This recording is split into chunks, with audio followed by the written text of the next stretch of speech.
Welcome to the Future of Public Space and Art Social Agency event. This is the third event in a four-part series as we discover better design strategies for making the public realm more inclusive. This series expands on this year's presidential theme, Belonging and Beyond, which centers on crucial aspects of human well-being that improve physical and social emotional health and resilience for individuals and communities. This event or series would not be possible without our wonderful sponsors. I'd like to thank our lead sponsors, UAP and the 2024 AIANY President Circle, our sponsors, Franz Meyer of Munich and Gregory Switzer Architecture PC, and our supporters, DLR Group and Sherpa Construction and Consulting. And I'd also once again like to thank Anne-Marie Baranowski, who conceived of this wonderful series. I can't believe we're 3/4 of the way through it already, but it's been really great. Hopefully some of you have been at the last few, and we're going to be at the next one as well. And now I'd like to welcome up to the stage our 2024 AI New York President, Gregory Switzer. Thank you.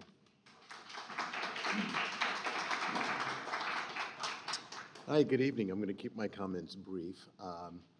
And is it okay if I just advance this slide? Okay, perfect. As Jesse stated, I'm the 2024 President of AIA New York, and I'm pleased to be here tonight to welcome you to our home. I hope that you've had the opportunity to come and visit some of the other programming that we've had this year. This is, like Jesse said, the third in a series of four. We've gone through now, starting in May, with the history and memory portion of this presentation. Then we went to new perspectives. And tonight, it is going to be about public art and social agency. The discussion tonight, as Jesse also alluded to, resonates pretty deeply with me because it connects with my presidential theme this year, Belonging and Beyond. And we wanted to take this opportunity to really go out in full force and make architects just more aware of just the importance of what belonging means and connection to their communities and the spaces that we design. So tonight's presentation should be pretty interesting. I'm looking forward to hearing them and hope that you also enjoy them. Back to the slide, we have, in connection with our second New Perspectives presentation, which was held just a couple of weeks ago, there is a walkthrough or site visit to the Harriet Tubman Memorial in Newark, New Jersey.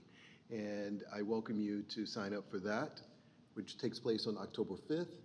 And on November 15th, tour of UAP Studios in Beacon, New York. And the best way to just check in on that is just go to AIA New York's website, go to calendars, and there you'll find these dates and events, and that's the quickest and easiest way to register. We hope to see you there. And with that, I'd like to introduce Ms. Anne-Marie Baranowski, FAIA, who is the brainchild of this whole series, along with the Cultural Facilities Committee. They really spent a lot of time just milling over this and trying to get it just right. So I'm really happy to announce Ms. Anne-Marie Baranowski to come forward and take us on for the rest of the program. Hope everyone enjoys and have a good night.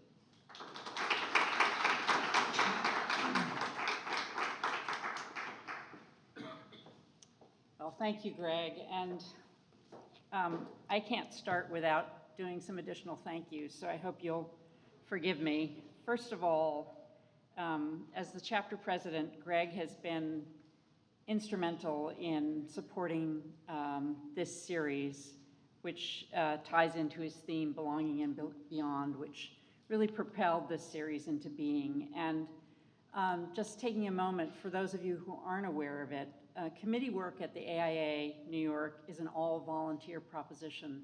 And although our committee chairs couldn't be here tonight, I wanted to thank Peter Zussman and Susan West for all the work they do as the co-chairs, as well as Joe Auld, who helped also bring this series of programs into being. And there were many members of the committee who also gave their time to bring the program into being. And as always, a hearty thank you to the incredible people at the AIA who keep us going, who make the programs happen.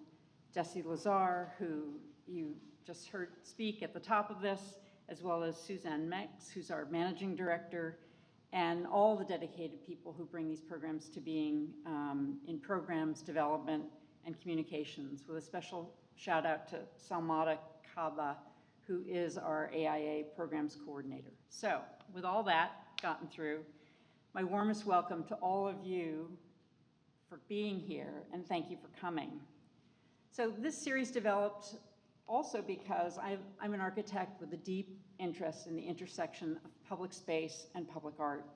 And I work on projects where those two meet, and I try to evaluate their success in the public realm. And when Greg's theme came about, I knew that we could focus on a series of examples for placemaking and the importance of art that would be able to illustrate kind of the crucial aspects of the shared physical, social, and environmental health that are related to placemaking and public art. And so we hope you enjoyed tonight's program. It's hard to believe that we're halfway through the series, or at the end of this, we'll be halfway through the series.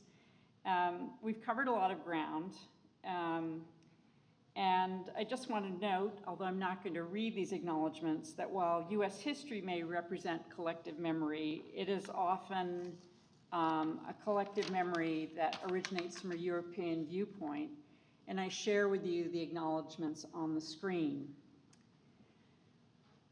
From our past programs on the influence of history and memory to what elements contribute to making a good public realm, our topic tonight is public art and social agency. This evening, we will look at how the power of art contributes to the public realm. My inspiration for this evening comes from this brilliant quote from the Kenyan author Yvonne Adhiambo Uwar, and she says, "Art can serve as a catalyst for the ethical imagination, the creative act that engages real-world concerns that are considered and are of consequence." As we examine our ethical imaginations, let's try to understand how public art and public space can provide an important infrastructure that is significant and helps provide social equity.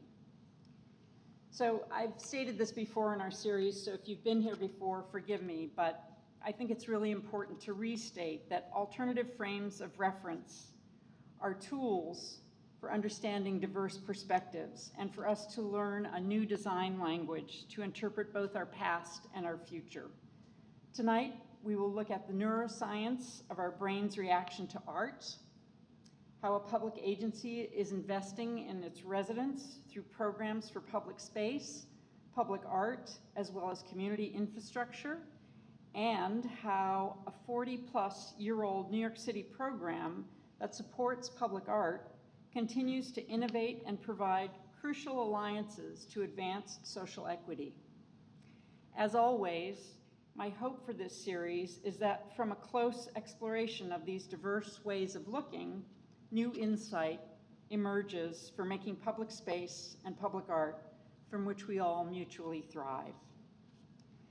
And it's my great honor to share the stage tonight with the speakers that you see listed here. I'll introduce them each before they come up to speak. Our first speaker is Karen Alexander. Karen Alexander, MPA, is Director of Outreach and Education for the International Arts and Mind Lab, Center for Applied Neuroaesthetics in the Pedersen Brain Science Institute at Johns Hopkins University School of Medicine. This neuroaesthetics research to practice initiative brings together brain scientists and practitioners in performing arts, architecture, visual arts, and creative arts therapies to foster collaboration and research. As part of her work, Karen leads IM Lab's Intentional Spaces Initiative, a global project to expand the foundation for collaboration between scientific researchers, technologists, social scientists, and design practitioners. The network is co-developing a shared framework that advances the field by amplifying the impact of design on the human experience within the built environment. Prior to joining the IM Lab, Karen served as project director for Brain Futures, a national nonprofit formed to assess and advance the practical application of neuroscience research to improve human outcomes. Gotta love that title, Brain Futures. She has also worked in program management, research, and communications across a wide range of arts and education policy issues at local, state, and federal levels. Karen holds her Master of Public Administration from the University of North Carolina at Chapel Hill and an Honors AB from Brown University. Please welcome warmly Karen Alexander.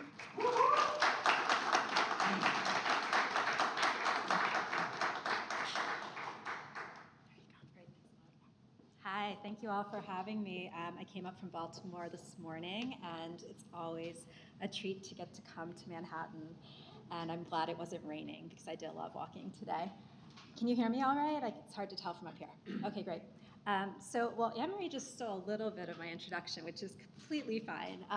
But the reason I'm here tonight is to set the stage with a little bit of the science behind how space and design, and what we'll be talking tonight, public art in particular, impacts our brains and therefore also our bodies. One of the things we really strive to communicate in our lab is that there's no biological distinction between our minds and our bodies. Even literally in terms of anatomy, there's a vagus nerve that runs entirely the length of our spine that connects our brain and our gut. And so we try not to distinguish between physical health and mental health. So when you hear me talking about health tonight, it refers to all of those concepts, both of them. So we just heard what my lab does. We are it's an interesting place to live in a school of medicine at an academic research institution when we don't have any doctors or on our faculty in our lab. And so we are small and nimble, and we tend to kind of fly under the radar a little bit within the large system that is Johns Hopkins University. But one of the benefits, I think, of being part of this larger system is we have access to a lot of colleagues across schools and departments and the health system. And so a lot of the work that we do around what I'll explain is neuroaesthetics is in collaboration with other partners. So I don't know how many of you are familiar with the term neuroaesthetics. It doesn't roll off the tongue. And we're also now moving towards using neuroarts, which has a slight distinction, but I don't think it matters that much. And so I'll start with neuroaesthetics. So neuroaesthetics is the study of how our brains and bodies can be changed by arts and aesthetic experiences. And we define aesthetic experiences and arts very broadly, much like we define health very broadly. So being out in nature is one of the foundational aesthetic experiences. Culinary arts, cooking, basically anything that engages a sensory system, which again is almost everything we do, falls under our umbrella. So it's a very large area of study, and within that, we do our own individual research, but a lot of the work is supporting others who are researching a very specific sensory system or a very specific arts intervention. So this is what we do, and you're welcome to ask me any questions about what we do. But really, I guess the only thing that's unique is research is only one part of our mission as a lab, and we also have developed models that try to galvanize the field. We bring people together. We try to share information as we are doing tonight, and we do it all with a pretty small team. So when I see all those bullets, I think I have more to do when I get home.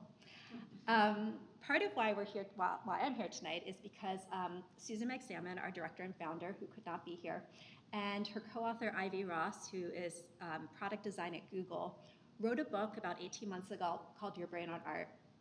And this book was designed to take a lot of what we've learned and a lot of what Susan and Ivy learned through interviews with more than 100 different types of people, to try to make the case for why art should be an essential part of everyone's daily life. And there's this, I think at this point it's kind of standard understanding that we want to look at nutrition, exercise, and sleep when we're trying to think about health, and we believe that art should be the fourth leg of that table. And we were very, very lucky that the book caught on. And because of that, our lab, we now hear from people literally from all over the world who either knew these things intuitively but didn't know the research behind it, or might be the only person in their firm who's really thinking about science. And so it's been really encouraging, and part of my work is to kind of make connections for those people, to find how many people are responding to this concept. And we're going to keep going with it. So something Anne-Marie said briefly is a big foundation of what we do, and I'm going to stop talking about what we do in about 2 minutes and tell you about your brain. But we do want to recognize that the field of neuroarts really honors many ways of knowing, especially, again, coming from a very STEM-focused institution where almost all the learning would fall under generalized knowledge. So experiments, models, theories, which is certainly a part of our work. We also really prioritize, and that's part of why I share this with you tonight, these other ways of knowing. Lived experience would fall under practical. Foundational would be more of cultural, spiritual, traditional knowledge. And then, of course, artistic knowledge. I think it goes without saying. That would be how you have, through stories, art, music, how we create data, essentially. And that doesn't mean that every project we do touches upon all these, but it does mean we're thinking about art as data, we're thinking about qualitative research, and not just things that can be quantified with numbers. So I'm going to give a very, very brief overview of the brain and how neuroaesthetics works. And then, again, if there's any questions of hard science, I'm happy to answer them later. But this is just to show that there are multiple parts of our brain that are engaged in almost everything we do, and especially when you're thinking about interacting in public or engaging in the arts, you're going to see that the parts of the brain that are most readily engaged include visual processing, sensory information, touch, and spatial orientation, which of course would be very relevant to this audience, where we are in proximity to other places, other people, and how we orient ourselves. The temporal lobe, which most people have heard of, is where we have auditory information, so things that we take in and then process to understand what they mean or through our ears. And then the frontal lobe is our planning. It's where we have the motor cortex that controls a lot of our movement, and it's also where problem solving and emotions sit. So it's a pretty busy part of the brain. And so in our work, often we are working with people who are using EEGs or fMRI, ways that you can look inside your brain in a way that you couldn't do 15, 20 years ago in research. And that's part of why we believe this field will continue to grow rather rapidly, is because we can now make visual representations of what scientists believed was happening in the brain and go down to the synaptic level. Now this is where I look at my notes because I'm not a neuroscientist, so I'm going to explain these concepts briefly and then I'm going to put my phone away. So when we talk about neuroaesthetics and the field, there's 4 core concepts, and they're interrelated. The first of which is something you may have heard of before, which is neuroplasticity. This is the idea, which was not actually, scientists only landed on neuroplasticity within the last 30 years. It used to be believed that our brains developed, and then they stopped, and then eventually they would degenerate with age. We now know that while there is, of course, periods of rapid brain development, throughout our lives, our brains are what we call plastic, which means they can be shaped and changed. We have, this number, I always get amazed, we have 100 billion neurons in our brains. Maybe not exactly that number, but in the 100 billion.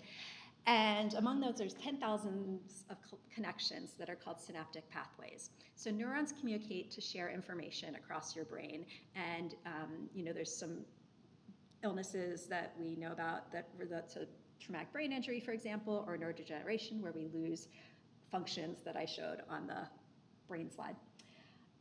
So when you're experiencing a sensory input, something that we call salient, which means it stands out to you, a pathway in your brain can be strengthened, and over time, the more experiences you have that are similar to that, the stronger the connection becomes.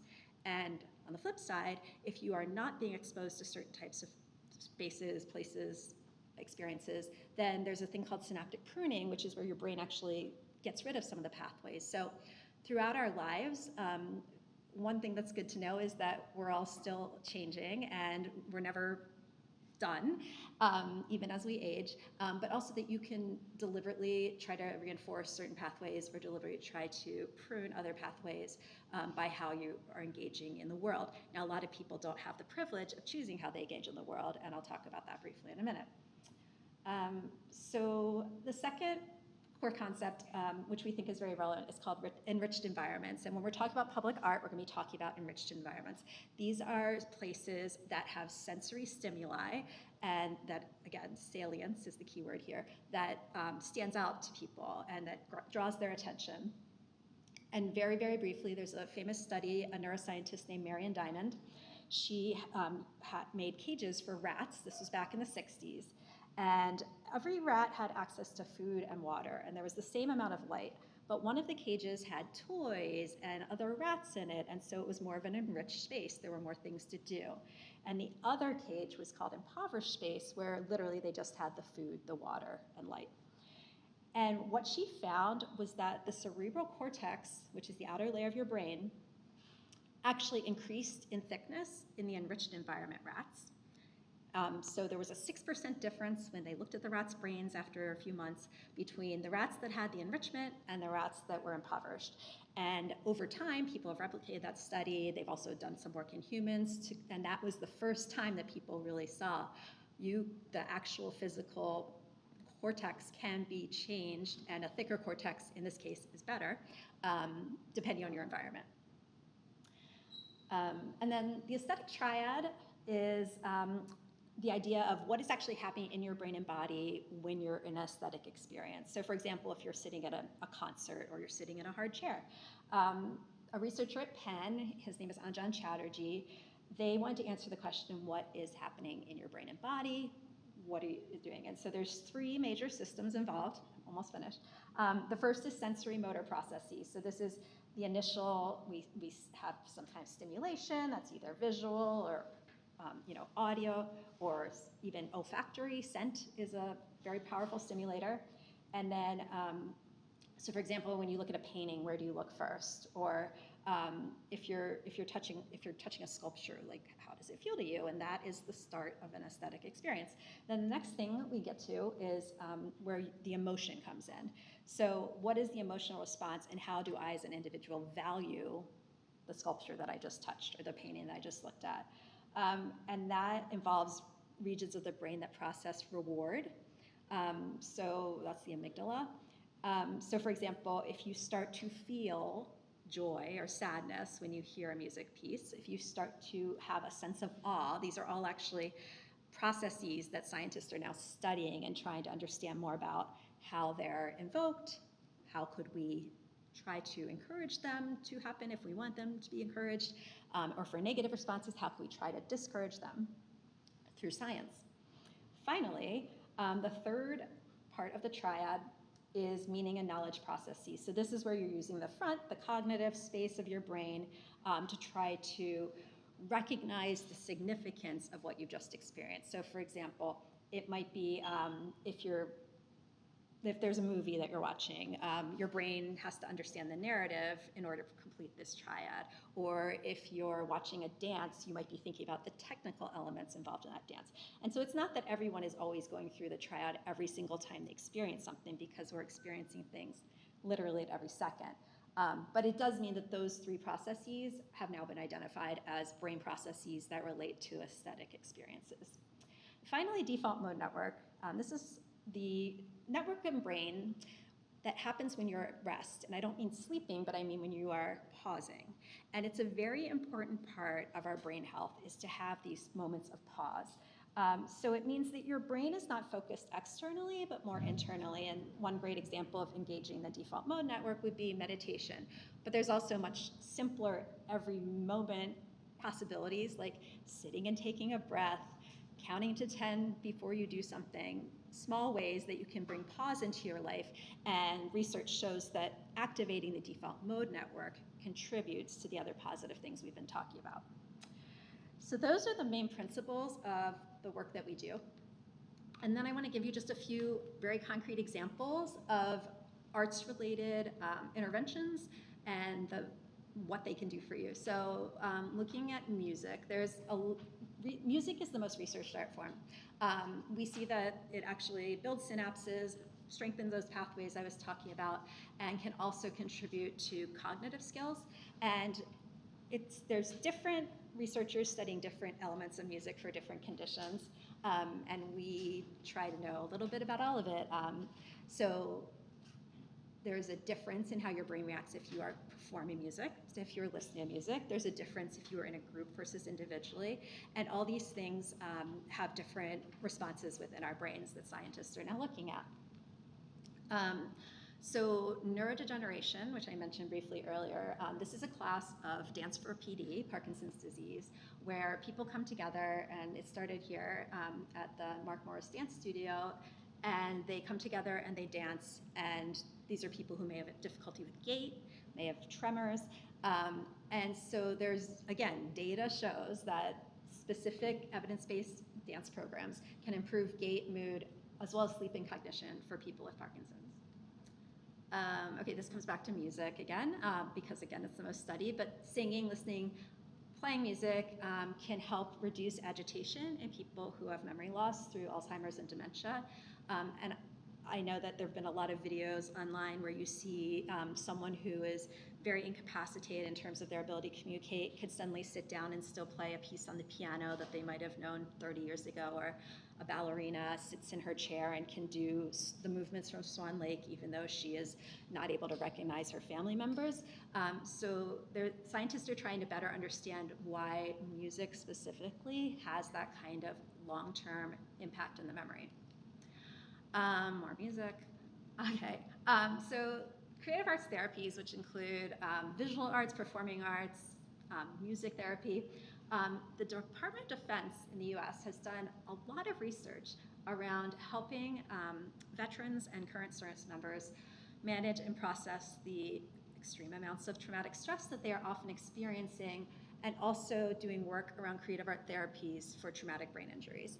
And so we see a lot of research coming out of the DoD that then gets brought into civilian hospitals or healthcare settings. Finally, there's a lot of interest in more of the corporate for-profit field about how to help people deal with burnout.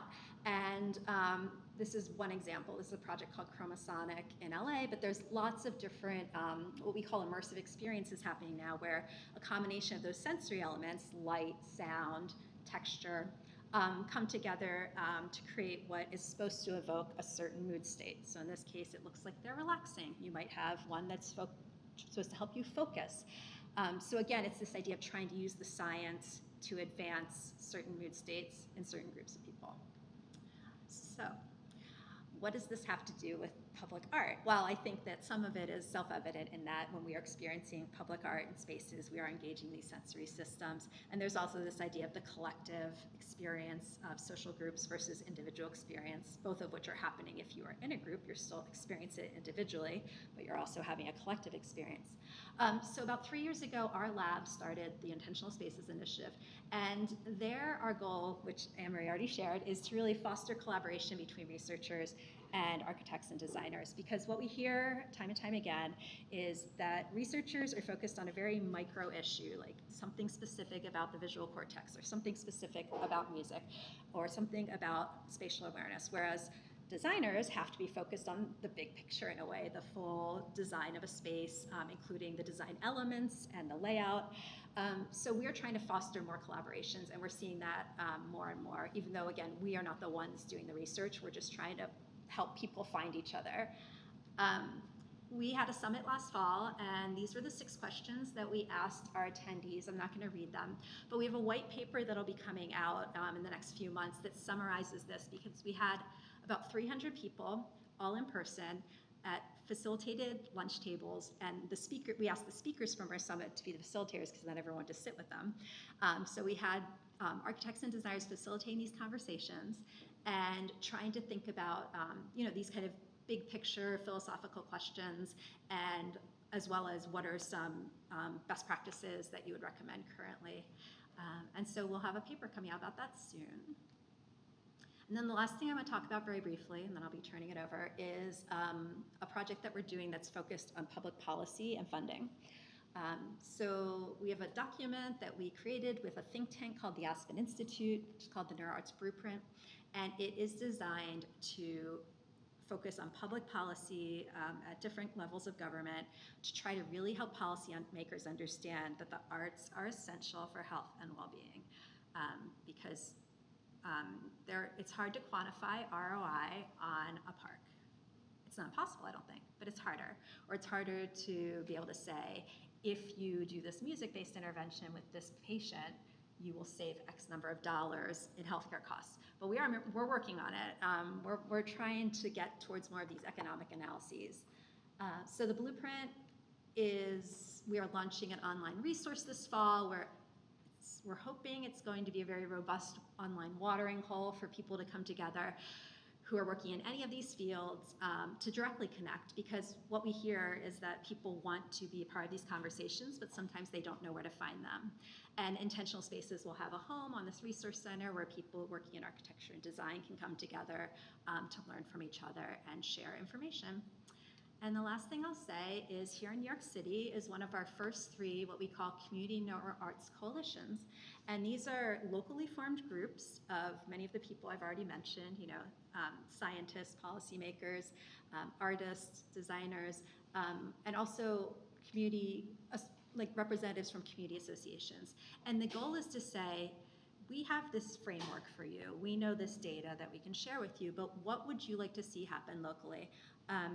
Kansas City and Palm Beach are the 2 other cities that are currently active, and there's a different model in each one. In Palm Beach, the funders started this collaborative, and so it's really focused on small grants to individual artists, whereas in Kansas City, it was the Arts Association that started it, and so they're doing more community programming, and like everything here in New York, it's a little bit of everything up here. So all of this information is accessible through our website, and I'm happy to speak more about the brain if anyone's curious, but just want to thank you for the opportunity to share this with you, and I am finished.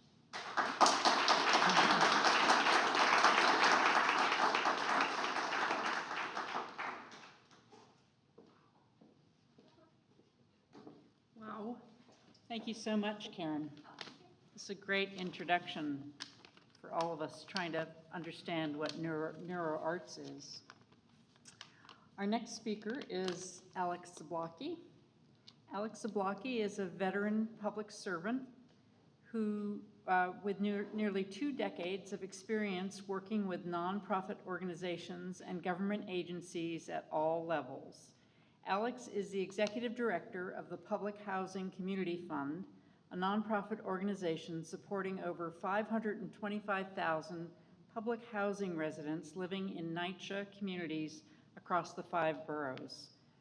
Prior to joining the fund, Alex served for 5 years as the executive director of the Jamaica Bay Rockaway Parks Conservancy. The public-private partnership supports 10,000 acres of city, state, and federal parkland in Brooklyn and Queens. Before leading the Conservancy, Alex served as a senior program manager at the New York State Governor's Office of Storm Recovery, and also previously served as the Director of Community Relations for the New York City Department of Homeless Services, and has led various roles with the New York State Senate and the New York City Council. Alex received a bachelor's degree in finance and investments from Baruch College's Zicklin School of Business, and earned a Master's of Arts degree in Community and Economic Development from SUNY Empire State College. Please welcome Alex Zablocki.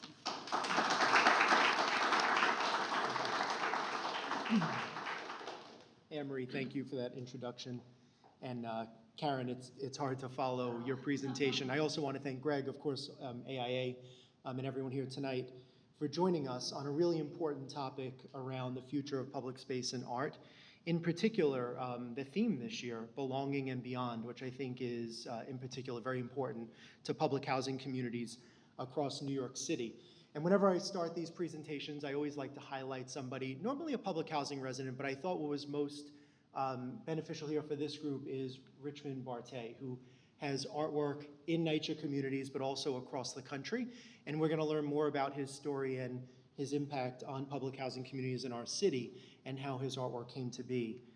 in one of these developments. But quickly, first on us, we were founded in 2016 by the New York City Housing Authority as an independent 501c3 nonprofit organization, formerly known as the Fund for Public Housing Incorporated, so you might know us as that.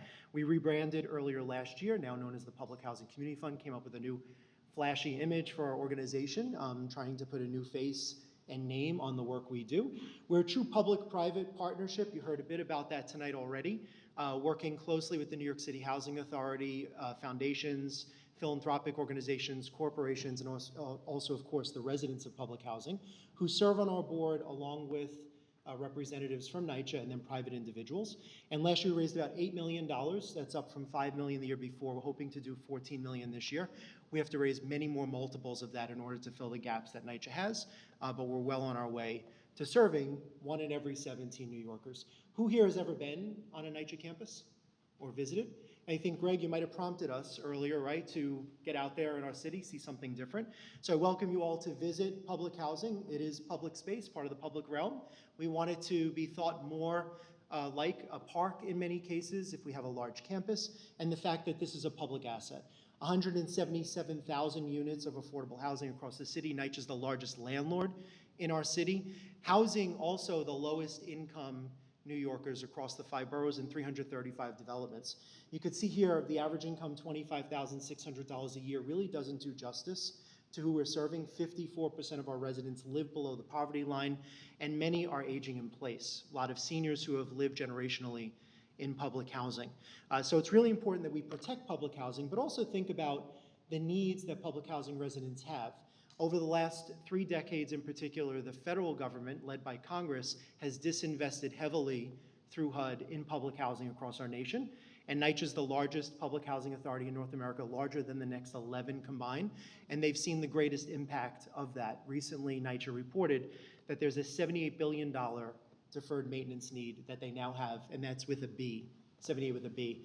So we were founded in 2016 because the residents of public housing said, we would like to work with private entities, with philanthropy, to bring in funding to support programs in NYCHA. As NYCHA had to focus on its buildings and its campuses first, it cut back on economic programs, it cuts back on art.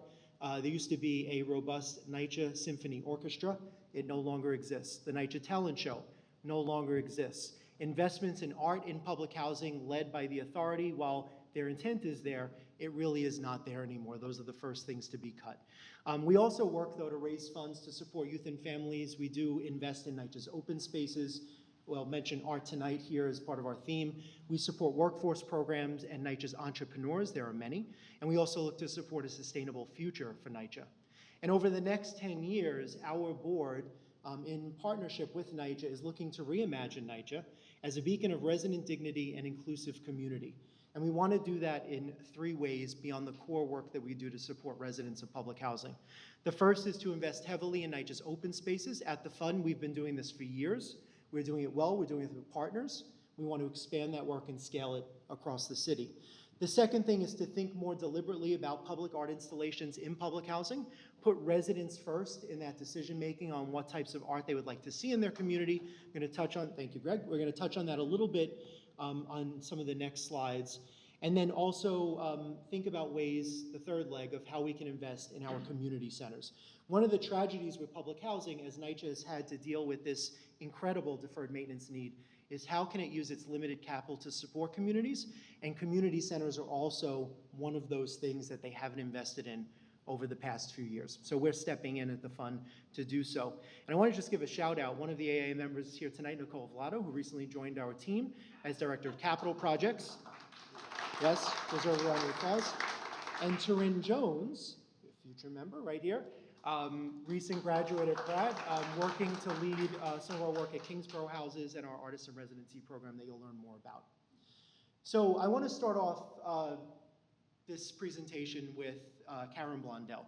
Karen Blondell serves on our board. She's a lifelong NYCHA resident. You may have, anyone here ever hear of Karen Blondell? No? Taryn has. She's on our board, as I mentioned. She's a David Prize winner, a Loeb Fellow at Harvard, has lived in Red Hook Houses West for the past, since 1982, so it's like 40 years, and serves as its president. I was talking to her a few months ago, and Karen and I were talking about art programs in Red Hook in particular, and she told me that art saves lives. So let's think about that as a theme as I go through this presentation of why we are investing heavily in art in NYCHA. And it's all around improving community health. But it does date back to 1934-35. We had the New Deal, the U.S. Housing Act passed, and right here in New York City, a few blocks east from NYU, right outside our door here on LaGuardia Place, Mayor LaGuardia, very fitting because I know his statue is across the street, and Eleanor Roosevelt broke ground and opened up the first public housing unit in our country at First Houses, still exists, First Avenue and A. You can go there and see it. It looks very similar to this today. And this was home to the Astor family tenements that the U.S. Housing Act sought to take down and give people that promise of public housing, that government could offer opportunity of decent, affordable housing where you can live and raise a family, have stable housing, and then go on to maybe transition out and move into market rate housing.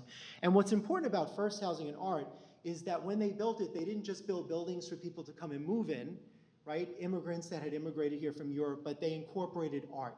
And you can still see this art at First Houses today. It's not in the best shape, but we have our Trojan horses, we have some seals, even rondelles. These are incredible historic pieces of artwork that were incorporated into the building and on campus grounds. And anyone here ever hear of Philip Guston? Right? Probably see a lot of hands here. Well, do you know that NYCHA is home to a mural by Philip Guston? You can go visit it. It's in Long Island City at Queensbridge Houses. It was installed during the WPA era. For those that don't know, Philip Guston studied under Diego Rivera. This is one of his earlier works. It extends all the way the length of a gymnasium. It was restored back in the 1990s, one of the few pieces in NYCHA that has been restored back to what it would have looked like in 1939. Exodus in Dance is another piece. We go back to Richard Barté, and we're going to revisit him later on also. An incredible, important black artist, Guggenheim Fellow, came out of the Harlem Renaissance, created this work that was supposed to go to Harlem River Houses in 1939, and it did not. It wound up actually getting placed here at Kingsborough Houses, which is part of the Weeksville community in Brooklyn, also Crown Heights, so it's right outside the Weeksville Heritage Center. And this piece, as you can see, this is an old photo, and I'll talk a little bit as to why it's an old photo, falling apart, right? Really in disrepair. NYCHA had not taken care of this piece. Thank goodness restoration is underway. We're going to talk a little bit about this later on, but we are working at the fund to restore this piece in partnership with NYCHA, thanks to a grant from the Mellon Foundation. As we fast forward into the 1940s and even into the 50s, NYCHA, as part of our public spaces, became a place to place things like bronze statues, different sculptures. This is one at Johnson Houses in East Harlem. I also wanted to mention that at George Washington Carver Houses in East Harlem, there is a statue that was installed in the 1960s of George Washington Carver, which the development is named after, a famous black botanist who did a lot of work around farming, and in particular, peanuts apparently, in agriculture, which I learned a little bit about from the residents. That statue is also in need of repair. Also in the early 60s, Novola's Horses, you may have read about this recently because the residents in this development are mindful that this is public space, but also being overrun by people that want to use the incredible playground that was built here. These were actually sent back by the developer of this property, working in partnership with NYCHA at Stephen Wise Towers on the Upper West Side, to restore the horses in Italy. They were all brought back and placed in their spot where they would have been placed in 1964, and the murals have also been restored, as well as other sculptures around the campus. The residents wanted to see this restoration. Anyone who lived in Stephen Wise Towers 40, 30 years ago remembered what this meant for them in their campus, and that's an important theme tonight as we think about belonging and placemaking. If we fast forward to the 1980s, HERA installed vaulted arbor at Glenwood Houses in Brooklyn, again working with the community on this sculpture that still exists today there at Glenwood. And then you may have seen this or recognized it, maybe you didn't even know it was NYCHA, where it was on their campus right outside of One Police Plaza in the shadow of the Brooklyn Bridge near City Hall. We have Orbital Connector, and this is also by HERA, installed in 1989. It still looks this great, and it's maintained each year by the artist, but the artist did tell us that she probably can no longer maintain it. So again, another need that we'll have in order to keep these historic pieces of artwork looking great in public space. I want to fast forward now into the 90s, 2000s. NYCHA started working with residents and nonprofit organizations to install a lot of murals across campuses. This is called Roots. It was installed by Thrive Collective, Lower East Side at Lilly and Wald houses. And this is depicting a story of residents that live at Lilly and Wald. There's 5 pieces to this mural, so you can see Alphabet City here. It shows what people are doing in the community, their contribution, and some of these older photos here of residents to show them, like who do we want to see in art in our community, and that's what this depicts. Back at Queensbridge Houses, an artist in 2021 looked to make the buildings more vibrant.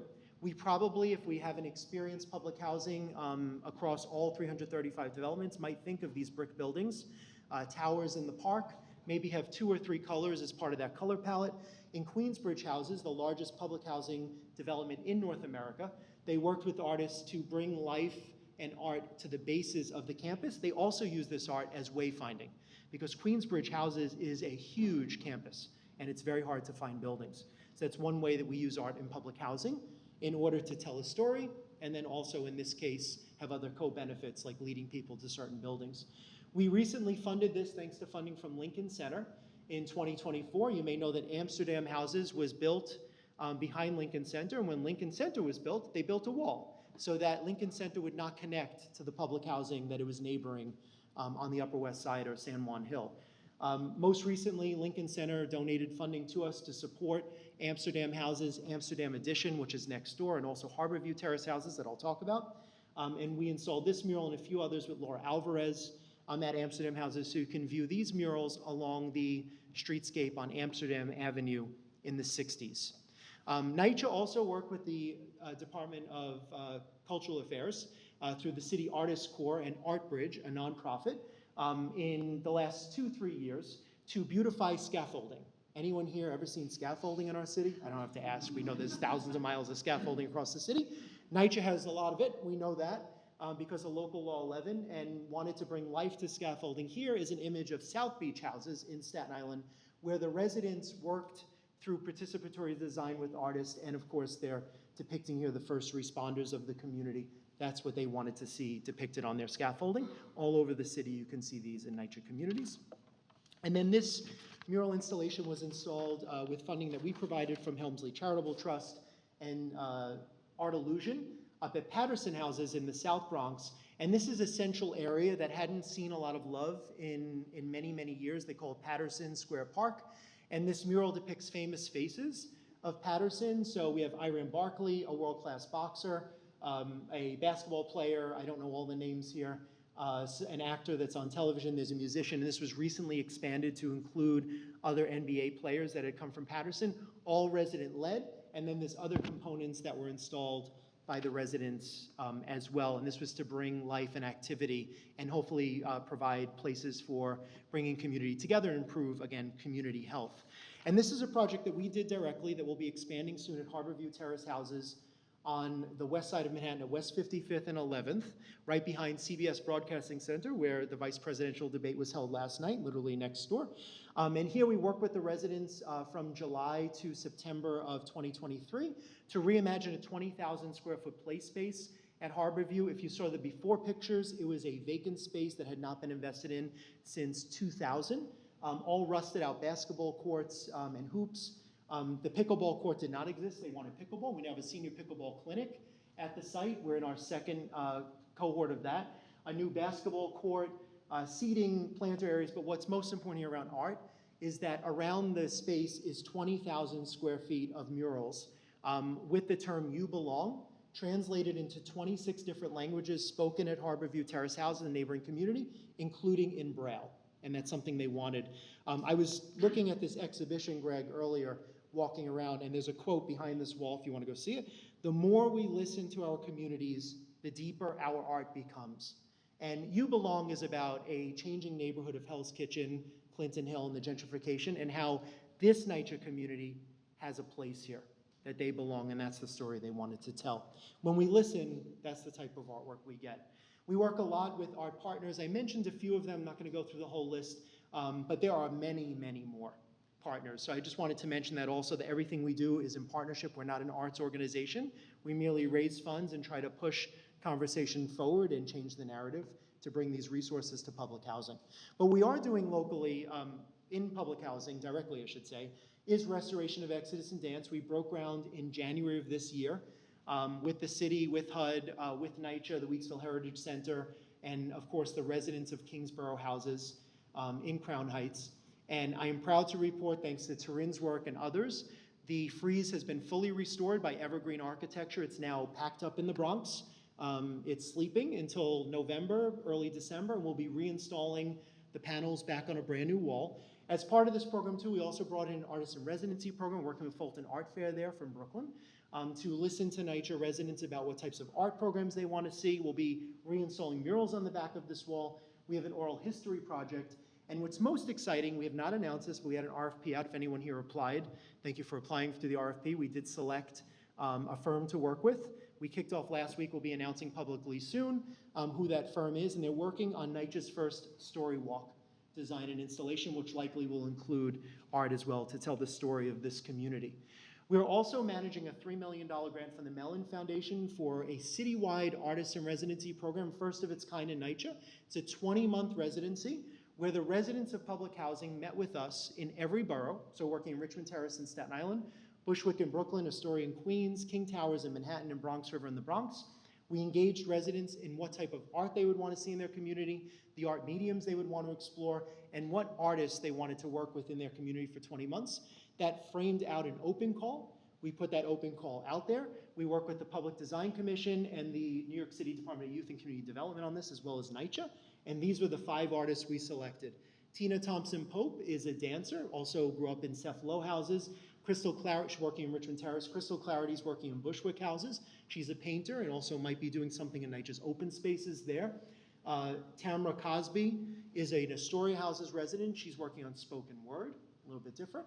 Dominique Robinson, Bronx River, is also a dancer. And we have here Noah, also Corey Harrison, working in King Towers in East Harlem on using nature and open space to bring art to the community.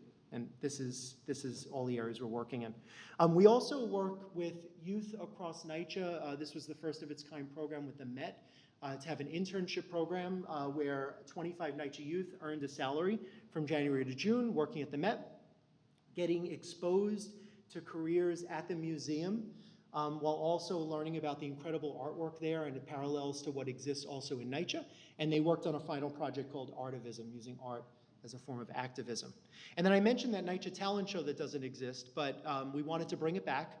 So we did bring it back. It's now called the NYCHA Resident Showcase, being led by the fund. We had our first performance earlier this year at the Perlman Arts Center, our partner. You may know PAC, the World Trade Center.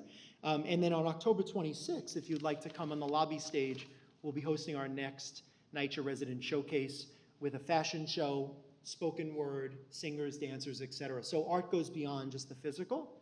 It could also be around the different cultures that we find at NYCHA. And then I have just 2 more slides here. Art at NYCHA also for us includes installing other types of murals. Here we work with Snapchat and Art Illusion. If you go to Coffee Park in Red Hook, you'll see this huge 2,100 square foot mural. It's 26 by 110 feet. And if you have Snapchat, it comes to life through augmented reality.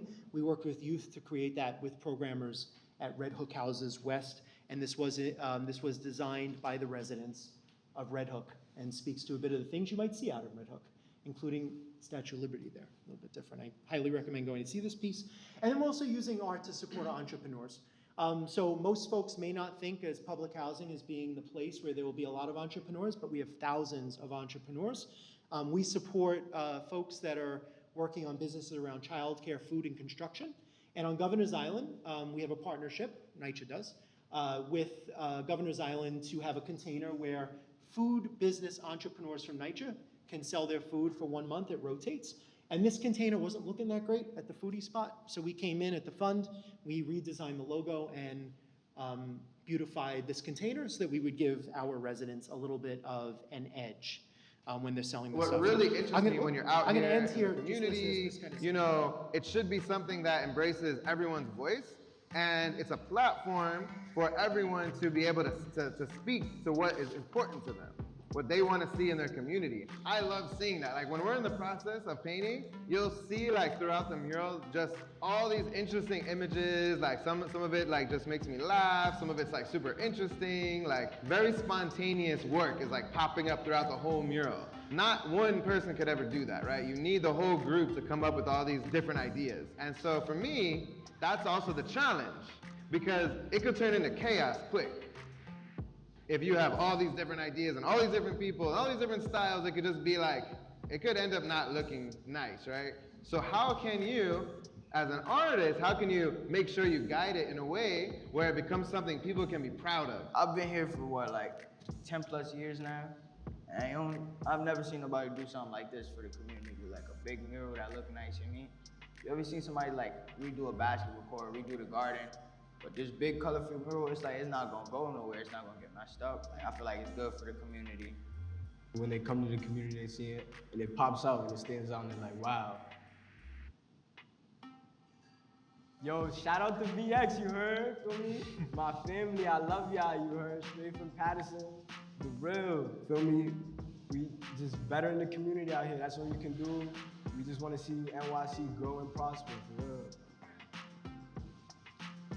So I wanted to end with that. Art does save lives. That's why we do it, to improve community health. This is our fun new logo. We use fun colors. We should think about public housing differently, but also think about the importance public housing plays in our city and also what the residents are doing to move our city forward. You could see all of this artwork, by the way, on Bloomberg Connects. Just search NYCHA. Thank you.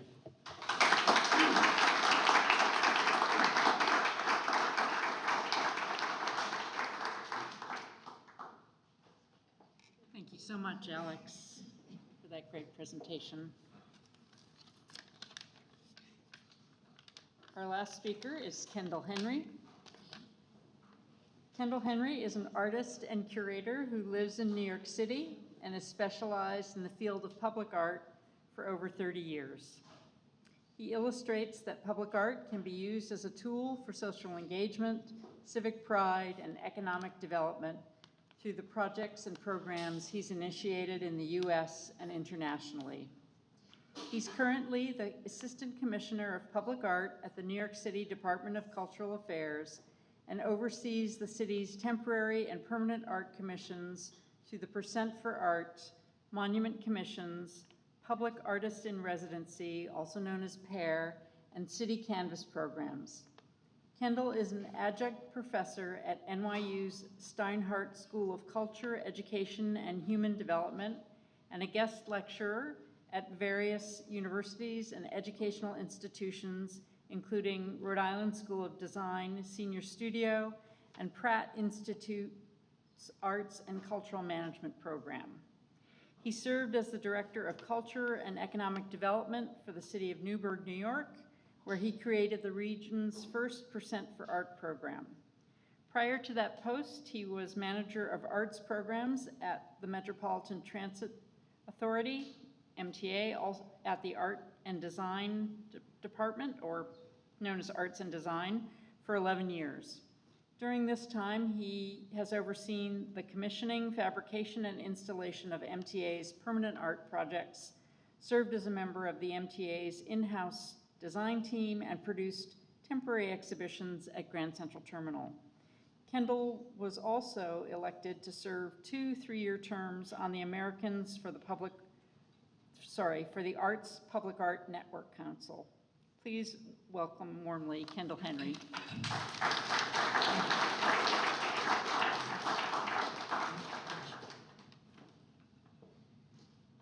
Good evening. How many artists are in the room? Okay, raise it high, be proud. Thank you, Anne-Marie. Thank you all for having this conversation. I learned so much. I'm so enthusiastic to go to NYCHA housing now and just to learn more about the brain. But I wanted to sort of talk to you about what we do at the Cultural Affairs Percent for Art, a public art unit. And so we start with defining public art. And I know I could ask any one of you, you'd probably have your own definition of public art. It'd probably be correct. But for our purposes, we sort of established this bit of a definition. It's really bringing together the art, the community, and the public space. And community is something that's been repeated over and over again in these presentations, and I think it's quite important in terms of what we do when it comes to art, and particularly in public art. And so this is this bit of a diagram here. It shows you how we define public art, and if one of these pieces are missing, it no longer becomes the public art that we like to sort of portray and do. So this guides how we do everything that we do. And so within the unit, our work is separated to two groups of types of work, permanent work and temporary art commissions. And I'm going to go over quite a few of these so you get a sense of what we're talking about. So, but before that, I'm going to give you a bit of history about why, why we do what we do now. And it started in 1982 by local law called Local Law 65. The Percent for Art law was passed. And the then Mayor Ed Koch signed that into law. And you could see the very first project that we did there by Jorge Luis Rodriguez, which still stands right now in East Harlem Art Park. And this sculpture called Growth, which looks like a flower, looks like a plant, an insect, is sort of the cornerstone of this particular park. And it becomes the identity for that park. And and the community sort of embraces it as such. And so since the beginning of our program, this idea of community and creating work and creating spaces through art has been a key component of everything that we do. And in terms of what is eligible for these Percent for Art projects, everything. Anything that's city funded, that includes the typical ideas of what might embrace a work of art, like the parks, schools, libraries, but also things like jails and sewage treatment plants that you don't think that people, that there's a public that is engaged within these spaces. So any and everything that's city funded is eligible for a Percent for Art project. And the way we do things is guided by our panel process, right? And so this is the key to everything that we do. And you could see right here who ends up making the decision. I want you to focus on that. So there's two groups of people in the room. They're the voting panelists who make the ultimate decision, and they're the advisory panelists. The voting panelists consist of someone from our office, a representative from the design agency. This is the agency that builds and designs the project, and the sponsor agency, and this is the agency that occupies the space once the project is complete. And so these are three people that represent the city. The other three is basically the community. And this sort of equal balance between the city and community is really key in the decision-making process for all our art projects. And I want you to see who's in the advisory panelists. This is where we have the architects and the rest of the design team, what we call the Public Design Commission, and you've heard that here before tonight, local elected officials, city council members, community board representatives, general public. If you know something about politicians, we don't want them to make the decision really, because it has an agenda that's not in keeping necessarily with what the art needs to do. And so they are on the advisory component, and in our panel processes, everybody has a voice, but the ultimate decision is made by the community in the end, and the city who has to take care of the work. And you're wondering, well, what if there's a tie? That is my job. I have to break the tie. I don't like breaking ties, so I hopefully keep the conversation engaging until somebody changes their mind. And so when we go through that process, we have a number of different ways by which we select artists, but usually it's through a proposal. And when the proposals come in, these are some of the things that we encourage people to think about when looking at that proposal. The appropriateness of its site's architecture, function, and users. What that means is, how does it play within the architecture? We want the work to look like it always belonged there. We want the work to really respond to the people that is occupying those spaces. And we want the work to function within the space that's not an art space, right? Skilled craftsmanship, basically that says how well it's made. Clarity of artistic vision. The work is not just there to be pretty. There is some sort of vision that the artist had in communicating with the audience that we want that to be very obvious to a certain degree. And consideration of cost and durability. We have a budget by which we have to work with every project. We want to stick with that. And durability is key in that we want the work to last the lifetime of the space or the building. And sometimes, and I see a colleague here I'm going to shout out later, we want it to last 100 years. And of course, the last component is that the artwork is true to the artist's sensibility. We want to also celebrate the artists as well in these projects, and we want to sort of celebrate them by showing the work that they do in context of a public space. And so I'm just going to quickly, run over just give you a quick view of some of the percent for art projects. A lot of these are in process right now, so these are the proposals that you're seeing throughout the 5 boroughs. And then we have our Public Art for Public Schools program partners, and I see the director here, Tanya DeVerne, who sort of works very closely with us to do these projects, where the artwork tends to be almost the identity of the school. A lot of students spend more time in school than at home, and so we want the artwork to really speak to them and celebrate those spaces as well. And these are some of the projects. Some of them are proposals that are now complete, but you get a sense of what they are. Another thing that we do are monuments, and there's a lot of conversation about monuments now, and particularly around 2017, when what was happening in Charlottesville sort of brought to the attention of what is in our collections, and what is some of the things who's being represented. And a lot of times, the general population of the people who are living in these communities are not represented in these communities. And so these are some past monuments that we have done in the collection. But I want you to sort of pay attention to this piece right here, Unity by Hank Willis Thomas, which was installed in 2019. It didn't start out as a monument, but it became such. So if you know anything about, I'll tell you what this is. This is on the other side of the Brooklyn Bridge, on the Brooklyn side. And if you ever did that walk across the Brooklyn Bridge, at a certain point, you look south and you see the Statue of Liberty. And so he wanted to sort of echo the gesture of Statue of Liberty, but really rooted in sort of the African American experience. And so this is obviously a large arm. Is it pointing to the sky? Is it saying we're number one? What is it doing? It's open for interpretation.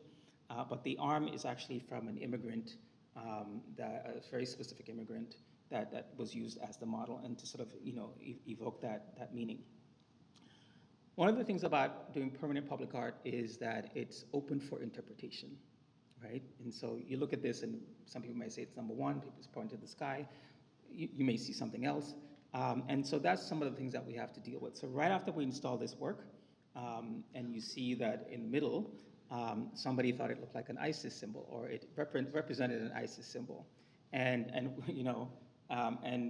this was pointed out in sort of in Veterans Day, which is, of course, emphasizes this duality in the first place. But luckily, not too far after that, this was the place where people gathered when George Floyd was murdered, and they wanted to sort of do the marching. They sort of gathered around here, and it again took on a whole new different symbol besides what it was intended by the artist and what was interpreted by someone who thought it was an ISIS symbol. So the good thing about public artwork, particularly permanent artwork, is it allows it to change, and its meaning is changing depending on who's looking at it, depending on what's happening at the time. And so we sort of embrace that. Sticking in the theme with monuments, we had a very separate initiative called She Built NYC, because while looking at who was represented in our monument commissions throughout the city, we had no women, or very few women. We had archetypal women, but very few women. So we had an initiative to really celebrate female identifying women, or women in general, in each borough. And so these are the ones that are slated for projects. And we started with Shirley Chisholm in Brooklyn. And I'm going to just give you a quick look-see as to what that will look like. And this has gone through the process, and it's in design and close to being fabricated. Hopefully, knock on wood, it'll be installed sometime next year. And so one of the important things about these monuments is the location of this particular monument, which is at the base of Prospect Park in the district that Shirley sort of lived, and she had jurisdiction over. And so this is now creating a whole new different kind of space. It's a space within that park, and it's about not just recognizing an individual, but really celebrating the community as well, with the artists who are also architects. There's a woman that I see like once in a while when I go to Duane Reade, and she lives in this neighborhood, and this is how we engage in conversation. When is Shirley coming to my neighborhood? When is she going to be doing it? And I have to keep saying, it's soon, soon. It's been like 3 years now, and I'm still saying soon, soon, but she will see it soon. But it gets people excited about seeing an individual like this, who we rarely see represented in our public sculptures, in our commemorative work, being celebrated. So this is monuments. Another program that we did, and Alex sort of touched on it a little bit, is our City Canvas program. And we all know there's a lot of construction happening throughout New York City. There's a lot of scaffolding, there's a lot of construction fencing, and they're not very attractive. So this program is to beautify that, and at the same time, celebrate the communities that surround those. And there's a lot of in these natural communities. This started out as a pilot program with ArtBridge and the Department of Buildings, and like Alex mentioned, NYCHA was part of that as well, and they're spread out throughout the 5 boroughs as temporary art, but this temporary art, the city has a definition of what temporary art is: less than a year. If anything above that, it's called permanent art, and the process is a little different. However, there's a loophole. If it's temporary art on a temporary sculpture, it could stay as long as the temporary sculpture is up. And a lot of these scaffoldings have been up for years. So we get to keep those up and they get to be celebrated in these communities for years to come. The other program that we have is our Public Artist in Residency program. Get this slide going. And as I'm trying to get this to move, there we go. Our Public Artist in Residency program, or PAIR, started pretty much in 1977 as a makeshift residency by the artist Meryl Adam and Euclides. And she's still an artist in residency with the sanitation department right now. And she started with one of her projects that she's well known for is called Touch Sanitation. And what she did was she went and shook the hands of every single sanitation worker in New York City and said, "Thank you for keeping the city alive. Thank you for keeping the city alive." And so this idea of having an artist in residence in a city agency, because we see artists as very creative thinkers. And since then, we've always selected artists for 4 city agencies each year. And so this is a good example of some of them. Some of you might be familiar with Amanda Pimbadipakia's murals and posters with the Commission on Human Rights. And we also have a project by Yasmani Aboleda with the Civic Engagement Commission, where he created the People's Bus. And this bus becomes what it needs to become in each community that it's presented in. Our last sets of residents from 2020, that just ended in 2023, and we just selected the new ones with the New York City Department of Homeless Services, Prevention of Hate Crime, and DDC, Department of Design and Construction. And these artists were creating fantastic works that were just about completed, and we're in the process of selecting the new ones in the next coming weeks. We have another program called the Public Art as Community Engagement, because while doing a lot of these monument projects, while doing all these difficult types of projects, we saw a need for engagement prior to the commissioning of an artwork. How do you engage a community into talking about art, talking about what does the sensitive subject matter that the art may present, or the location that it might present, and so this is what this program was created for. And this was a series of conversations around the legacy of the Lyons family ahead of the commissioning of a Lyons monument. And taking all that I've talked about into practice, I wanted to sort of really touch on this particular project as an example. Some of you might have heard that Rikers is going to be closed, and as a result of that, each borough is going to get a jail.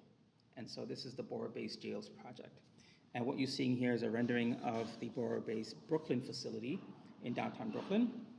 And of course, we wanted to sort of commission an artist to create an artwork in that space. What we found out in engaging the community, engaging artists, there are like 2 schools of thought. One school is like, yeah, I do not agree with the idea of jails. I don't want to do anything to do with having artwork in these spaces. And the other school is like, well, it's happening anyway. There are going to be people in those spaces. Who's thinking about them? And so when approaching artists to do these kinds of projects, Of course, all the artists that are doing this are interested in this project is of the second school of thought, where they understand what it means to sort of be in those spaces, and they want to really respond to those folks. And then this is a street view of what that facility will look like again in the middle of downtown Brooklyn. And so through our process that I spoke about earlier, we selected the art team Four Freedoms to commission the work. And Four Freedoms is a perfect example of the type of artist collective that should be doing this kind of work in terms of the way their values, and really sort of play an infinite game, be visionaries, not reactionary, and all these sort of other things that is the core of their practice. And if you're not familiar with them, I'm sure you've seen their work before, and so this is a quick example of some of that. And so for this particular project at the Brooklyn Borough-based jail facility, they're going to create something called Stories Shape Reality, which is an oral history archive and a public art series of deep understanding and healing through voices, memories, perspective of the people and communities. So what they're going to do is they're going to be interviewing at least 50 people and getting 50 stories from people that are incarcerated, people from the community, people who work in the facility, and use that as an archive of stories in and of itself, but select artists and collaborate with artists to use some of these stories to create permanent artworks within the facility itself, and really spreading that artwork throughout all of this facility. So the public plaza for folks who are just passing by in the community. There's a public library as well, staff entrances, and visitors where most communities come in to interact with their loved ones in the facility. And so again, really humanizing that space and really celebrating what the Department of Corrections is trying to do with those spaces in terms of making it more humanitarian and sort of make it more livable. So there's no bars, doesn't look like a jail, it doesn't feel like as oppressive as most of the other ones are, and so using artists to do that. And I also want to point out to all the artists that are being, who are doing these artworks have either been incarcerated or they've worked in a facility like a jail. And so they have a really close connection to what is happening in those spaces, and they really wanted to make sure that people who are in those spaces are heard and seen and appreciated. And I'm going to end with just these couple of images of where these things might go, and you see in the pink line that they're all throughout the facility, throughout the space. And I'm going to end here, and I look forward to the conversations that we're going to have around these projects. So thank you.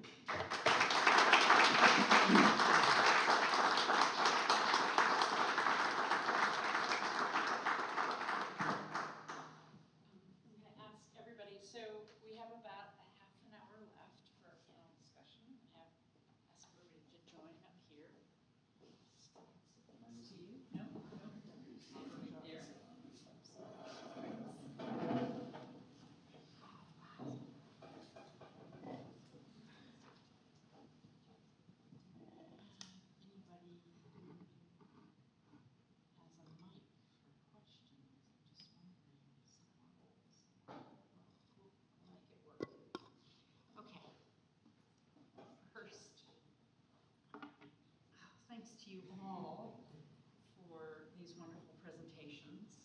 And I'll just say we're going to be on a strict time limit because the center closes promptly at 8. But I wanted to start, I'll ask a few questions and then see if anybody in the audience has some questions.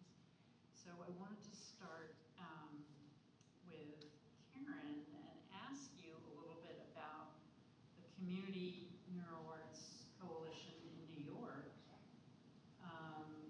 because when you were giving your presentation, I thought maybe you guys should know about Neuro Arts should know about what you're doing, so you guys could connect.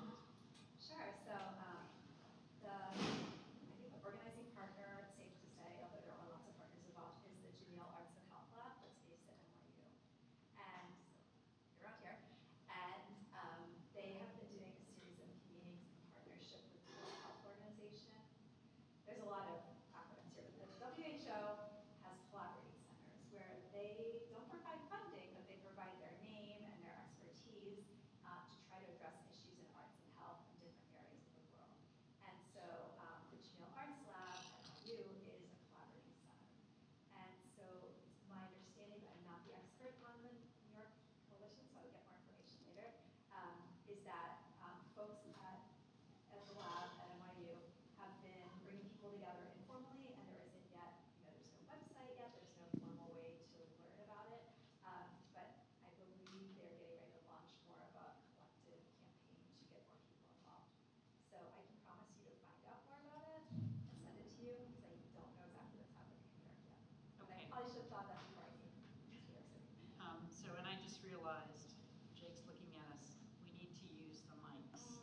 for being recorded.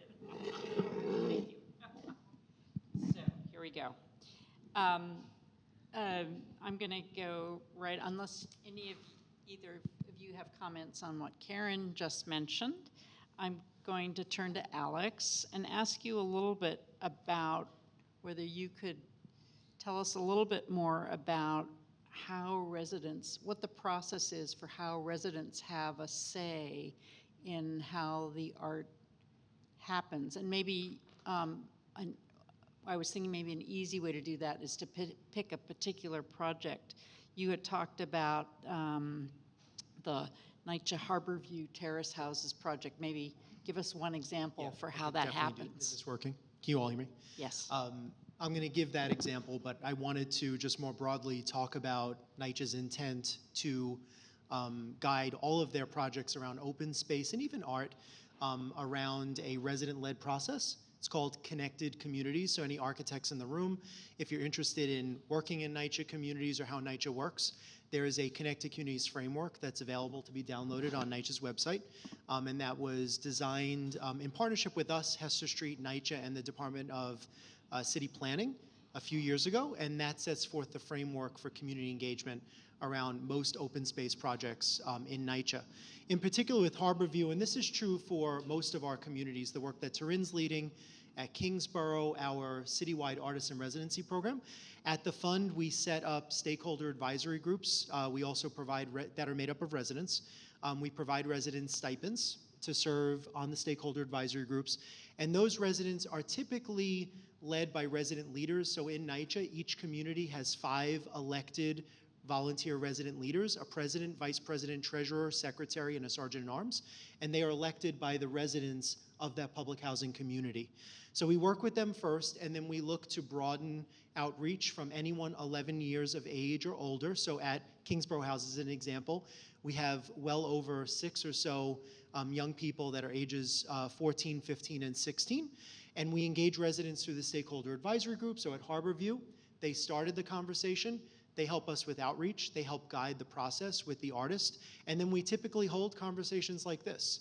At a resident association meeting, we bring together the larger, more broader community to talk about what we want to do around open space, or in particular the art project. At Harborview, everyone gives their feedback, and there's usually a few iterations of that with the artist. I will say at Harborview, when we met in a senior center, we had definitely an intergenerational group, and the artist on the fly, Laura Alvarez, and her apprentice on the fly changed the drawings because the community rejected early on what was first proposed based on initial conversations. So that does happen.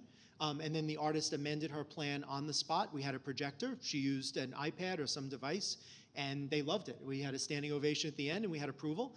And then also, Anne-Marie, all of these projects, whether it be open space projects or art projects, under NYCHA's regulations, must be signed off on and approved by the elected volunteer NYCHA resident leader and the NYCHA property manager. So we can't do anything without the support of the community. So it's all embedded in the work that we do. Terrific, thank you. And as I understand now from Kendall's presentation, you guys work together when it comes to the temporary artwork for the City Canvas? thank you. Yeah. So it's a So many program that we programs, initiated, and then they did part of the process. Okay. And could you talk a little bit more about, you went through so many programs, and I'm familiar with some, but not all, but could you talk a little bit more about PACE? Yes. Again, PACE is the Public Art as Community Engagement Program, and it's one of our newest programs. And it came out of basically the need of using art to engage in an essence. So a lot of what was happening is that we would be doing these projects, and throughout the artist selection process, a lot of issues would come up about, who should be represented in terms of making the artwork, how it should be represented. And so we didn't want that to come up during, a permanent art commission process. But we always wanted to engage community in a very particular kind of way, and so we created this program. And so it works where a local artist we'd do a call for local artists to do a project. It doesn't have to be a physical, sculptural work or a mural or anything like that, but an engagement that is artistic, that's driven by an artist, to really encourage conversation, encourage dialogue, encourage, thought, and through that, we determine how we approach the project. So it's a prerequisite for doing a permanent project, in essence.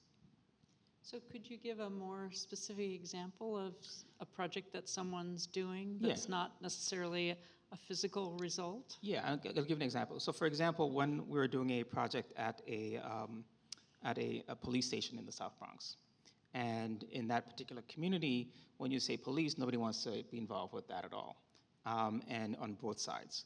And so we had an artist come in and wanted to, let me go back a little bit. So within the police station, there was going to be a community room, which is a buffer between the station itself and the community. But again, people didn't want to be involved with that because it was seen as a police station. And so the artist that we were engaging created this living room space in the street, in the sidewalk that sort of impeded people's passage between the subway and the community. And so it caused both a curiosity and an invitation to come and sit and have a conversation. It didn't look like art, but it engaged people in the conversation about what's happening in the community in a very kind of crazy-looking kind of way, which caused people to come and be curious and invite in those conversations. So that happened for a couple of months, and through that, initiation, through that intervention, we learned a lot about what this community room needed to be without having to mention anything about the police station necessarily, but really what the community wanted. And so again, it was an idea driven by an artist about that project, and so that's an example. And then as a result, were those results discussed with the police department, or what's the next step for that? So that sort of built the tools in terms of how we engage and who we need to engage to have the further conversations. So we use that information and it folded into our panel process. And again, folks were now able to trust that this person that was doing the artwork, these people that were doing the artwork, is really willing to hear what they had to say. And so they were more open to the bigger conversation about what does this community room need to be and who needs to be doing the artwork in it. So it served many different purposes and beyond what we thought it would do, just by creating this really funky, crazy kind of intervention. Super interesting. All the work that you guys are doing is really amazing. I'm going to, because we only really have 15 minutes left, I want to open it up to the audience in case anyone has questions. And if you do, raise your hand. Salmata is there with a mic. Please use the mic and let us know what your questions are. Hello. Hi. Just a quick question about, it was a little hard to hear you talking about the Brooklyn Jail project. Is that information all on your website so that we can kind of get in there? I live 2 blocks from there, actually, and I've worked in the Rikers and all that. Yeah, it's not on our website, but you could see the presentation on the Public Design Commission's website. Okay. What I showed is part of the submission process that happened earlier this year. And that's available on the commission's website, did you say? Yeah. Okay, sweet, thanks. Also, it will be available. This is being videoed, so it will be available on video eventually. All these lectures will be, so. Great, thank you. Yep. First, thanks to all of you. That was just so fascinating. Thank you. Quick question for Kendall. The process you just described of the community room for the police station, nobody wanted to be involved, the outdoor intervention, and then the feedback. How long has that process taken, more or less? Thank you. The engagement process or the whole process for the commissioning? The whole process, because it sort of seems like an evolutionary thing. Yes. So when we do our commissioning process, we come in very early in the design of the facility. So when it's in design, and so prior to it being completely designed and whatever. So a short project is 3 years. And so our engagement process could take about a year. So we have about a year to engage artists into that process as well. So we have a good chunk of time to be able to do that. Other questions? There's one at the back, Salmata. Hey guys, that was amazing. Thanks so much. The big thing that I'm wondering And this doesn't have to be a practical answer, but what do you think is the, I don't know, next evolution of art in public space? And each of you can answer that however you like. Who wants to go I could first? start. So, what I notice is the next evolution, and it keeps evolving, is that artists are creating space for other artists. So it's sort of like creating infrastructure for other people to come in to activate. And that's an incredible thing that's happening on permanent work, on a lot in temporary work, but that's, I think I've been seeing a lot of that lately. I would say that within the field that we work in, there's a lot of emphasis on design for neurodiversity, and so creating spaces that are welcoming to people with different sensory challenges. We see that both with the design of actual benches or, facilities that people are going to be using, like children if they're climbing on something, but also in the way that spaces are laid out. I know one of the key concepts is to have places that are quieter versus places that are more public and louder, but that can be a challenge when you're talking about, for example, a public park. And there's some really interesting work happening at the University of Michigan around play structures for children who are neurodiverse. But the thing I've learned in talking with these researchers is what's good for someone who's neurodiverse is good for all of us, because it's really just taking more personal preference and personal space into account when you're designing. So I don't know if that's what's coming, but I hope it is, because I think it's really exciting. And just to piggyback off of that, NYCHA recently cut a ribbon on a space that has sensory elements, the first of its kind in public housing, incorporating art and also sensory elements that are then available to any child. So being more accessible in terms of play spaces. But we're certainly seeing technology being used. I mentioned the installation at Red Hook that worked with Snapchat to have augmented reality, so that engages a new generation. In art, certainly art as a form of storytelling is important, especially in public housing communities. It's no longer that bronze statue of just one person, and we're thinking of that, but it's really telling a community story. You saw us touch on that, and I think the work we're doing at Kingsborough right now around this story walk will come out some really interesting interventions using art to tell a story, even like benches as an example, wayfinding signage, just ways to better connect with community, especially in public housing. It's been for long stigmatized. People feel walled off from the surrounding community. How can we use art and storytelling to build bridges with our neighbors? So we are definitely seeing that in NYCHA as well.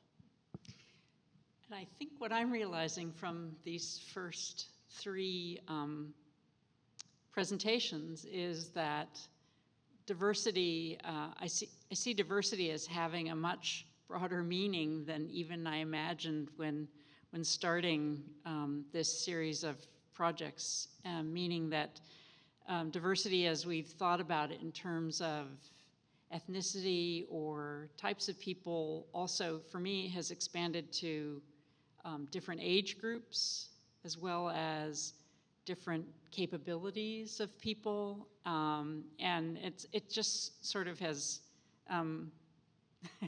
over time really, to use a horrible phrase, blown my mind in terms of the many ways we can think about the way public space and public art affects different types of not different types, but different groups of people and the way they perceive space. And Anne-Marie, can I add to that too? Also, diversity of mediums. We don't often think of spoken word as art, but it's art. Kendall just mentioned that artists are creating spaces for artists. Many NYCHA developments in particular have unique architectural features that would be great, like an amphitheater, to have a show or a dance performance.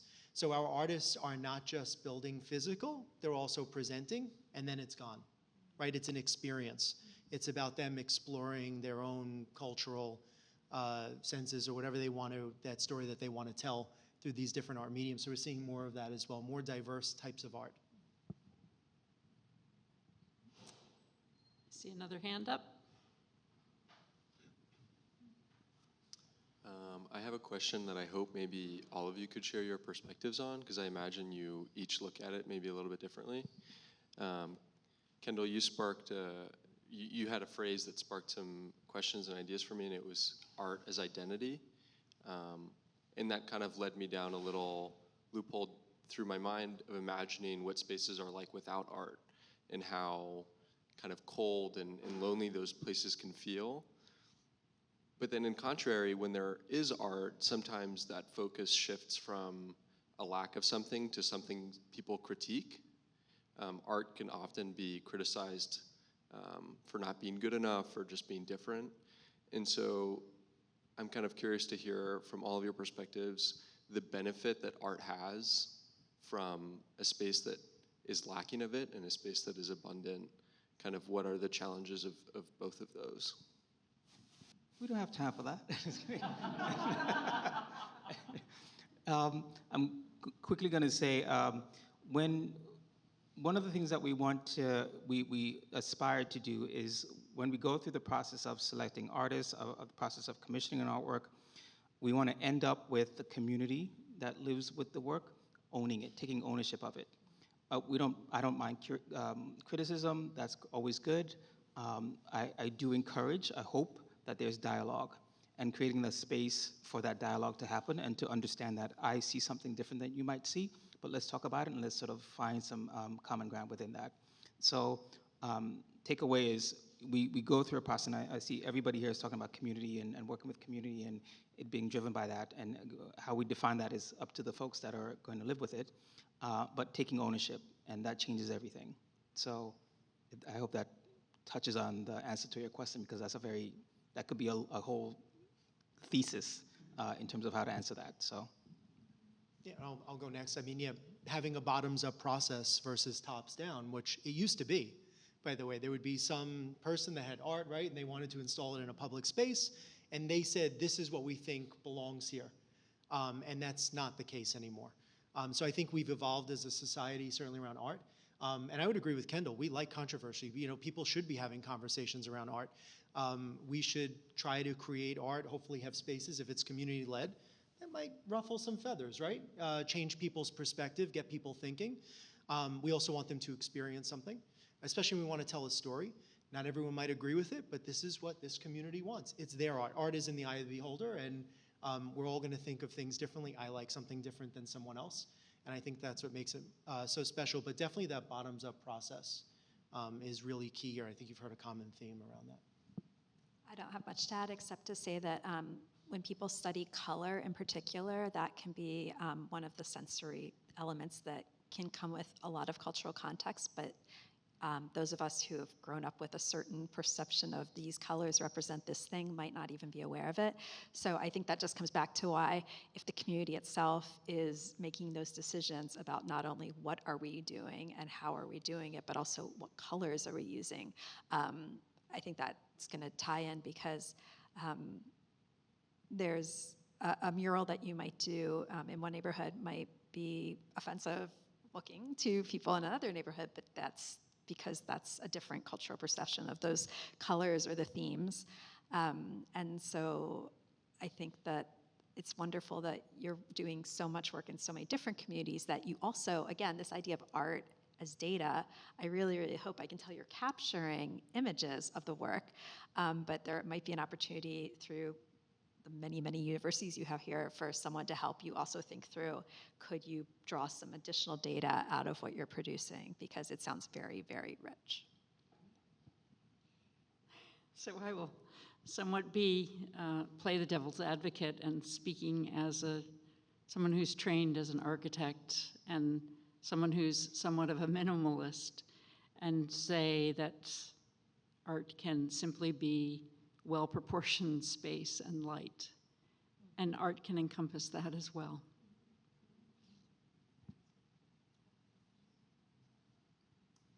Other questions?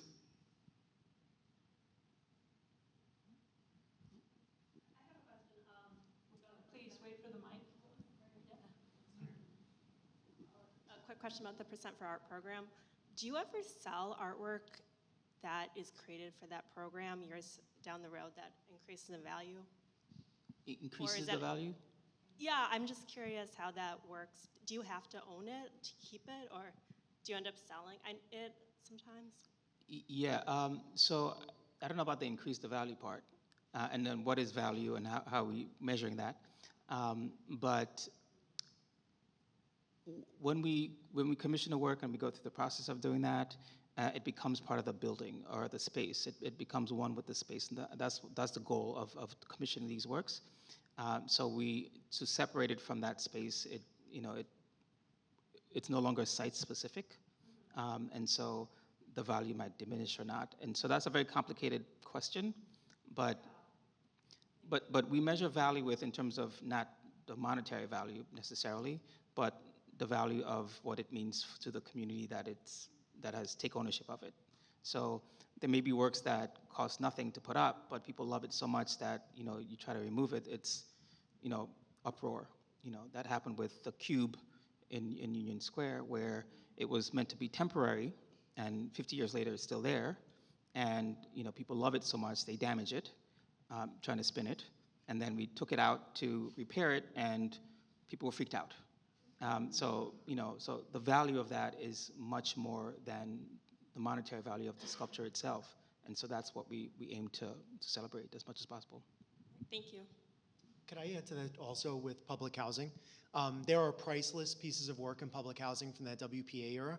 We had this conversation with NYCHA around Exodus and Dance by Richard Barté, because NYCHA does not insure its artwork. And what is the value of a piece that was designed by Richard Barté and installed in public housing in 1941? It's priceless. How do you value something like that? Or Philip Guston's mural in Queensbridge houses, that it really has no value, it's priceless. So the one thing we need to make sure that doesn't happen, and I guess it's similar to the Union Square example. Anyone here been to the Brooklyn Museum? All right. So the Brooklyn Museum has artwork from NYCHA in it. I believe it's in the cafeteria. You have to pay to go see it. Similar to when they took artwork from the pyramids and then put them in London in museums, and you had to go there, right, and pay and go see it. When they redesigned and invested private developers in Williamsburg houses, part of NYCHA, they removed famous WPA murals and put them in the Brooklyn Museum. It was not good enough. I'm not saying that this is the fact, but they said that it couldn't be in public housing. Let's lend it to the museum. So beyond just valuing artwork, when we remove it from public space, what does that also mean? And if we remove it from an area like public housing or low-income area, something like Union Square Park, a thing that we love and have come to say this is part of our place, what is the value of that? And then how do we let stuff like that happen? That's why there's such a constituency around saving the Cube. Similar in public housing, the residents in 2018 got together at Kingsborough and they said, we want to save Exodus and Dance.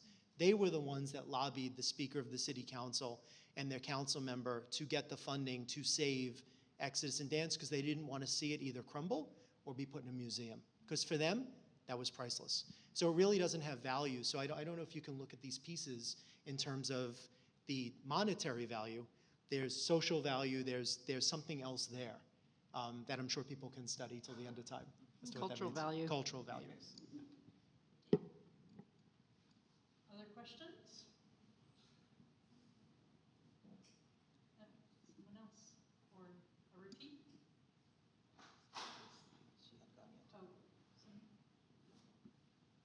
Thanks, guys. You've stirred a lot of questions, actually. I'm really curious how you start to construct an argument that convinces someone who's kind of prone against art, especially in the conversation of the value of it. And when you're looking at real estate and the value of real estate, there's so much competition in that space that trying to fight for public space or space where there can be art or space for artists to congregate, and there isn't necessarily an ROI, a return on investment on those spaces. How do you kind of convince the people who have equity, who have the power to kind of determine what these spaces are going to be, to include spaces for art? I could go. I mean, I'll just keep it simple. I mean, it's for me and for us, it's about improving community health, but also joy, pride in community. So I think, and Anne-Marie also said that it could just be simple design changes to increase more light. There are NYCHA developments that have unique architectural features that we have on Bloomberg Connects. You go and see it, and it's considered art. It's just an outside shed of some sort that is considered art. So I think when you think about return on investment, there's things, Hudson Yards, I don't know if this is a good example, but they've incorporated a lot of art into their projects. The spiral is designed in a way that you could say, oh, this is a beautiful piece of art on our skyline, the way that they've designed that building, and they've incorporated a lot of art in the lobbies. Those are newer buildings. When we think about public housing or public spaces and incorporating art, the return on investment could be cultural value, as we heard here tonight, but I also think it's about joy, especially in the communities we work in that have that color palette, again, of just 3 colors. They're not really seeing much art, and the art that they have is deteriorating. And the return on investment there is not dollars. Of course, it's public housing. There's no motive for monetary return. But it is joy. It is about community health. I think you need to think about both. And private developers will weigh that, I guess, if it's a motive around profit. It's a really complicated question. I think partly what you're asking is about private real estate developers and what incentives they have to provide public art. So if it's on public land, then there can be an incentive, a percent for art. If it's not, and that happens through either a state or city agency. If it's, or it could be a federal incentive as well. So it's complicated, but the other piece of it is if it's solely private land, then you're also relying on the developer having the goodwill of wanting to bring something to their site that brings added value to the project.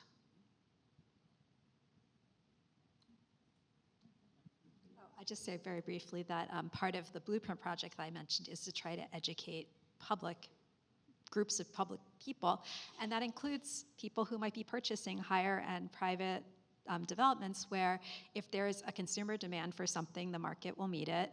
And I think that there's hopefully people who are more driven by numbers and data could look to some of the evidence underlying the benefits to our health and well-being and say, this is an investment. I mean, we look at the history of the well building standards and LEED certification, even though there are plenty of people for and against those standards, but they now exist. And there was a time where no one had heard of them, and you wouldn't know to ask, is this building LEED certified? And now many, many people are aware of the certifications.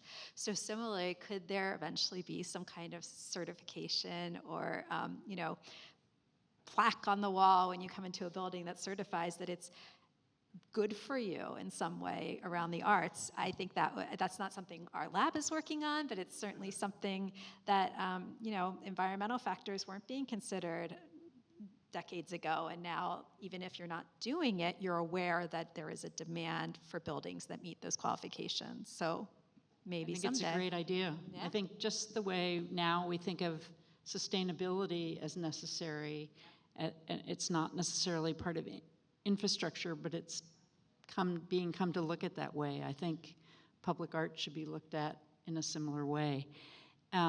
It's 8 o'clock, and I'm afraid we're going to have to leave it there.